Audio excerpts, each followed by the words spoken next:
This is Grace Cho from Artrepreneur's Creative Careers podcast. Today we speak to Jim Furlong. He has served as a Director of Arts for the Hudson Guild since 1994. As Director of the Guild's resident theater company, he has staged over 60 productions, including his original adaptations of Dr. Jekyll, Mr. Hyde, The Arabian Nights, Hamlet, Don Quixote, and many more.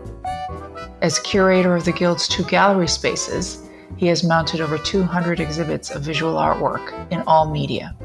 He began his career as a stage manager of the Brooklyn Academy of Music and New York Shakespeare Festival. From there, he went on to work as stage director for the famed New York City Opera, as well as opera houses in Santa Fe, San Diego, Chicago, Memphis, Amsterdam, and Taipei, before coming to Hudson Guild.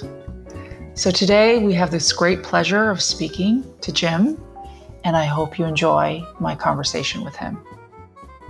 Okay, Jim, please tell us again, what do you do at the Hudson Guild? Yes, I provide different kinds of arts programs to people in our community, many of whom come from low-income backgrounds and underserved populations, both visual and performing arts, to educate them about contemporary trends in the performing arts, to bring high-quality performers and visual artists to the Guild, and also then to provide opportunities for those who are interested to make their own art. Wonderful. You've been in this position for a long time. Since 1994. Wow. So you have a lot of experience under your belt, and you don't recommend art to people as a career. Why is that?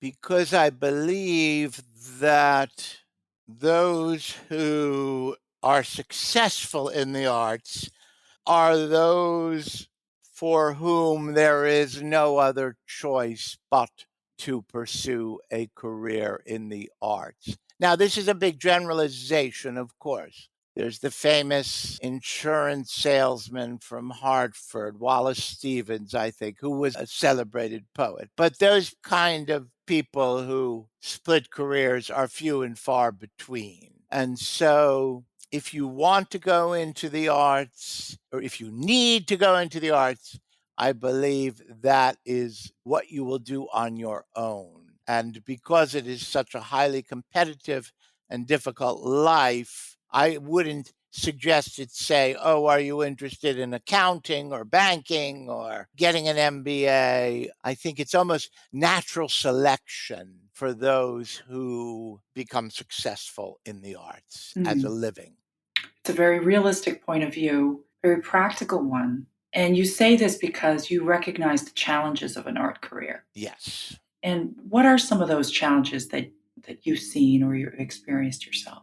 Well, a great percentage of jobs in the arts are lower income than similar middle management positions in business or medicine, etc. So I'm not talking about stars and the super wealthy. If we can talk about the line workers, in that regard, the pay level is lower than if you are in business or medicine, let's say.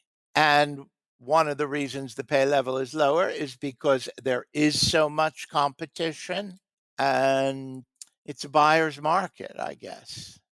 And that's very sage advice. It is what it is. And you're Right. going into it with eyes wide open. And if you recognize some of that information, if they're still compelled to do it, then maybe. Right. Now, it's funny to say you're going into it with eyes wide open, but because, of course, many artists approach things in life without eyes wide open, with a kind of blinkered, illusional, borderline on disillusional, or super hyper focused on one thing without seeing the totality. Like one summer I spent directing a little Duke Ellington Shakespeare piece at a jazz club, the Knitting Factory. They may have closed by now. Oh, it was the greatest thing. I loved it, getting up, going down, working with 5 actors, but it was peanuts, you know? And so I didn't go on vacation that summer. I didn't go out to dinner much. It was just the work, and I was fine with it because that's where I wanted to be. It's a great example. I was close with my father. He worked for Merrill Lynch for most of his adult life. He loved sports. He loved arts too, and he took me to the theater a lot as a boy, especially when he saw that I wasn't interested in sports. He would take me off by himself, and we'd go see a show together. But he tried to instill in me. He tried to get me to have broader interests. Oh, Jim, go to a baseball game once in a while. Or, oh, Jim, go visit the Intrepid Museum. He never understood why I never went to the Intrepid. And he did have a point about life, I think, that you need to be well-rounded, or you don't need to be, but it is good to be well-rounded, to have a lot of different interests. But as I matured, it just became clearer and clearer that I was hyper focused on the things I loved, making theater,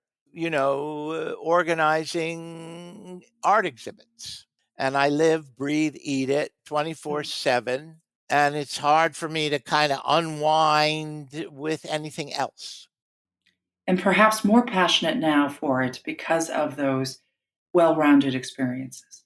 For me, personally, I have to experience a lot of different things. I pan, I scope, and only after I've experienced all those things, I finally say, "Oh my god, this is truly the thing I want to see." And it gets even more intense, my love for whatever it is that I wanna do, because I know clearly what I don't wanna do. Exactly.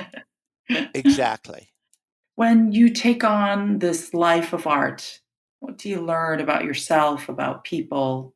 Well, you learn to recognize beauty in unusual places, poetry in unusual places.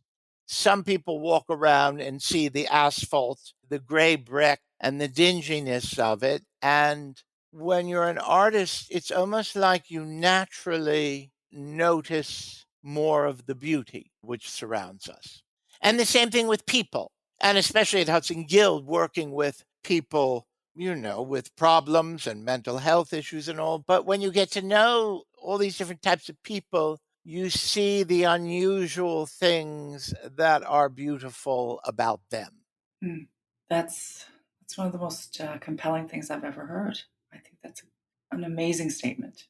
It is the beauty of art, Yeah. really. Yeah. Wow. I do say now I've been studying opera since 1979. Opera never lets me down. Opera always has something to offer me and to enrich my day to day existence. And I take so much from opera. And when I teach my opera class, I talk about politics and culture and psychology and history. It's just like it's never boring. When I was a child, one of my biggest issues was fighting boredom. And then, of course, as I matured, I realized there's no reason for anyone to be bored, really, on this earth with all it has to offer us, and especially in this city, Mm. particularly. And I had my lovely neighbor later in her life. I said, "Well, Nina, what do you do all day?" And she said, "Oh, I'm never bored, Jim. I always have something I'm interested in doing." Managing boredom is a challenge that everyone has to face in life, I think. It can be easy to succumb to it, to give up, to turn on the TV and watch reruns or the news. But I had a teacher who had very little patience for anyone who would say they were bored. You have such great advice. Art alleviates boredom. Art is an escape from boredom. And that's just the start. Then it enriches and it enlivens and it expands upon itself. But I think that's the beginning. How beautiful. I love that. My next question touches on that. You mentioned the theme of joy. Right. Tell me more about that. I have to admit, and you've known me a little now, I am an enthusiastic person. Mm-hmm. I seek joy. I create joy. Joy just doesn't happen. It's work, creating Mm-hmm. rich relationships with friends.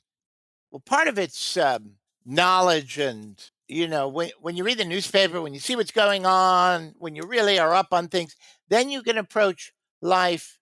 Well, you can either get super depressed and say the world's going to hell in a handbag, but you can also then use wit to process the insanity and manage the insanity. It's very important. For me, sense of humor is key to good mental health. It's amazing what art can do, right? If you think about it purely on a sort of physical basis, it's just some paint on canvas. Right. When you think about plays, it's just words, Right. right? What somebody says. It's amazing what value that brings to life, isn't it? It is. And yet, I started my stage fright theater workshop last week. And a lot of the people were there because they want to study acting, and they're not even really clear about why they want to study acting. But it appeals more than directing, designing, and writing. And I even changed the outreach materials. I renamed it Stage Fright Acting Workshop. The first material said Stage Fright Theater Workshop. And yet I confessed that to the class, but I said, I want this class to be more than just about acting. I want it to be about theater. And the first question is, why theater? Why bother? And when you think about it, we need to clothe ourselves, feed ourselves, provide ourselves with shelter. If we choose to have families, take care of our families. Putting on plays can be pretty frivolous compared to the basic things we need to do for survival. But of course, that's what separates us from the apes and the lower forms of animal life. And yet, and if you study zoology and especially the apes, of course, so many, and we're learning this more and more about animals, I think, they do have their own creative forms of play, mimicking ours, or are the basis of what we do and expand upon in terms of play. That's right. Another thing that's important, a friend of mine taught this, not afraid to throw things out. To make art, you can't be a conservationist. It's kind of against the ecology thing. You have to waste paint. When I do my writing, I like hard copy. I don't want everything on a computer. And if I do a draft and I put red lines through it and then I retype it, then I chuck out 40 pieces of paper, or I hopefully recycle them, right? You cannot be cautious about waste when you're making art. You need the ability to make a mess, and you need the ability to throw things out. Brahms burned apparently a third of his output before he died. And think, every musicologist around would love any shred of Brahms, but that was his choice. He didn't want anything that anyone might consider less than his higher standard. And Julia Child, she chucked things out on her television show. Oh, well, it didn't quite rise the way I wanted to. I think that is absolutely correct. 100% agree. I do a little painting myself, and there are more sketches that I've thrown out. Oh, yeah. Than you wouldn't believe. The entire sketchbook's full of them. It's okay to make a mistake. Mm-hmm. The great philosopher that you are. Well, philosophy is one of my favorite past things to read about. But do you agree that because of all the the interests that you have, everything from writing and philosophy, and it must make the art that you create that much more richer. I think so. And I don't think you can be a good theater artist unless and this is what I've been saying in my workshop. I listed skills, improvisation, physical elasticity, vocal strength. And then at the bottom of the list, I put research in bold caps. And I said, you've got to have a natural curiosity for more than just the act of memorizing lines and having people look at you on stage. There's a bit of narcissism involved. And I feel about English actors, I don't like to drop names too much, but I am going to drop one name. One of my good friends is Patricia Routledge. She does this sitcom, Keeping Up Appearances, where she plays a very snooty, a character out of Moliere. But when I met Patricia, my first trip to England, there was someone sitting in my window seat. I said, could you please move? I have the window. And so she moved to the center. And then we started talking and, oh, what are you doing? I'm going to England. I'm a theater student. And she started talking about some plays she had seen. And then, what's your last name? And I said, Furlong. And what's yours? Routledge. And I said to her, oh, there's an actress by the name of Patricia Routledge. And I think she won a Tony Award in 66. And she played along. About an hour and a half later on the trip, we talked about Laurence Olivier. And she said, oh, I've met Lord Olivier. I've been kissed by Lord Olivier. And I said to her, are you Patricia Routledge? And that began a 44-year friendship. But what I learned from her, she was doing a play called Semmelweis by Howard Sackler, who wrote The Great White Hope. Anyway, she played Semmelweis's sister. It wasn't a major role. But when she talked about it, she talked about the play, the context. She didn't just talk about her role. And my impression was that English actors see theater a little more of the totality than many American actors who are more concerned about, oh, I have 3 scenes and one's a really good scene and I've got a great number in the second act. And can you teach someone that? I don't know. It certainly makes for a better artist. I cannot agree with you more. Yeah. It all points to that one word that you mentioned, to curiosity. Right. You must discover what makes you curious. And this kind of ties into this curiosity and this richness of character topic, the power of good writing skills. How does that help your life? Good writing skills are a tangible way to let someone else know who you are and what you're about, and to get a clear take on who you are. And if you're inarticulate, you have a harder time being yourself out in the world. And then writing, of course, I hate to say it, it's about economics, really. That now there are exceptions, of course. There are brilliant craftsmen who make furniture and do pottery, and some are dyslexic and some have, but in so many professions, writing is where it begins. If you want to work in Hollywood, you got to learn how to write a screenplay. If you want to go into journalism, you need to write clearly and carefully.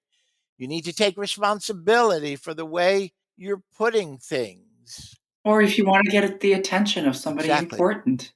People aren't going to pay attention to form letters. They're going to throw them in a stack. But if something is written well and stands out, and again shows a sense of wit and erudition and original thinking, that is only going to help an individual rise further to the top. Excellent advice. I wanted to focus on this point because so many people have forgotten of the power of a good written note. Oh, I know. And a thank you note. I'm a real stickler for thank you notes. This last topic I wanted to touch on is one that doesn't normally come up with people in the arts for some reason, in my experience. It's the concept of leadership. Can you tell me a little bit more about that? It's a skill that's important to succeed in certain parts of the arts, but not all. Look at Joseph Cornell. He made these wonderful three-dimensional boxes that are collages. He was obsessed with Hollywood beauties, and he'd put a photo of Hedy Lamarr next to a branch.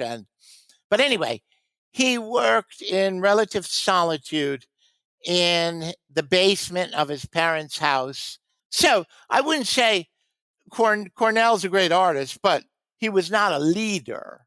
He had a very insular world. I talk about leadership because I'm a director. I don't think that, there have been occasional theater companies, especially in the 60s, group collective decisions. But in general, I think theater needs a hierarchy to work effectively. So, Jim, I can listen to you all day long. You're the Thank you. master of words, honestly. It's just such sound and practical advice. Some of it is actually it's like going to the dentist. You know it's the right thing to do. Right. Everybody tells you. Common sense. You just need to hear it. Yeah. You just need to hear it. And you say it beautifully.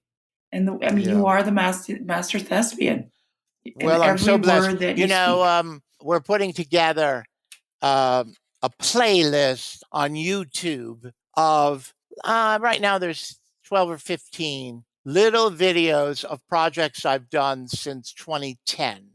And you'll see some of it's rough around the edges, but in general, the interviews with the kids and the teens and the seniors, it made me so proud of what I have accomplished. I'm gonna be boastful. Oh, and what did you realize as you were going through this? Obviously, pride. What else struck you about looking at yourself?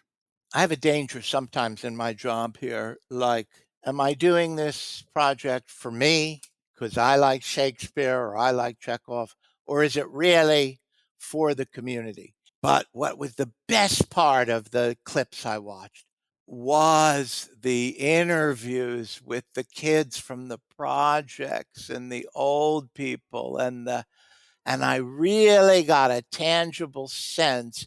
People say, "Oh, you're affecting so many people's lives." And Grace, there's a part of me that's sad and disappointed that I'm not directing at the Metropolitan Opera House. I did want that for myself, but it wasn't meant to be. And meanwhile, the beauty of these people getting interviewed and the kids dancing and having joy and almost the lack of sophistication in these beautiful, people with very unguarded natural responses to being in the arts. That has its advantage over working with jaded, super powerful, super talents. Yeah. That was beautiful, Jim, because what you just did was define fulfillment for me. It's a heartfelt comment, well received.